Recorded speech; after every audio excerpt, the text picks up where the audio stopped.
দিনটি ছিল 22 এপ্রিল 2025। সকালবেলা পেহেলগামে যেন নীরব আশীর্বাদের মতো ভোর হলো। বৈশারণ উপত্যকায় কুয়াশায় ঢাকা পাইন গাছের ফাঁক দিয়ে রোদ এসে পড়েছিল। সোনালী আকাশের নিচে ঘাস যেন ঝিলমিল করছিল।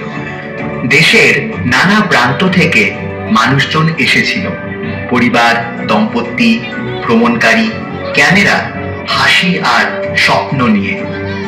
শিশুরা বাতাসের সঙ্গে ছুটছিল, প্রেমিক প্রেমিকারা ছবি তুলছিল।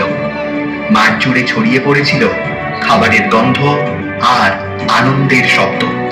সবকিছুই শান্ত, নিখুঁত, এমন একটা দিন যা কখনো শেষ হবে না। তারপর এলো এমন একটা শব্দ যা কেউ কল্পনাও করেনি। গুলি, তীক্ষ্ণ খরগোশ।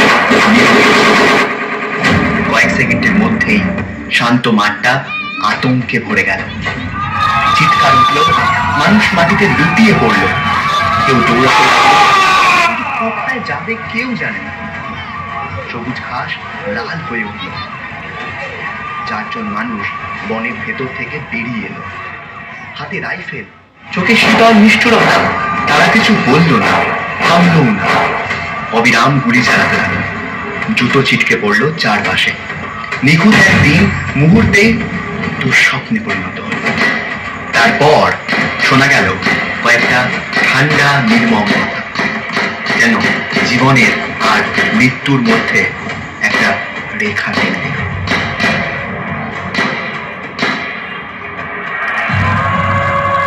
মানুষ কাঁপতে কাঁপতে উত্তর দিচ্ছিল।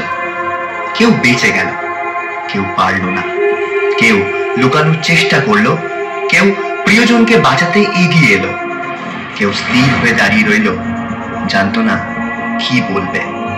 প্রতিটি উত্তর যেন ভাগ্য বদলে দিচ্ছিল।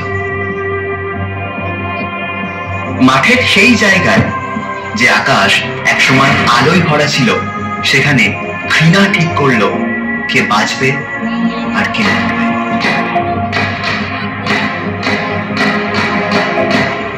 মানুষকে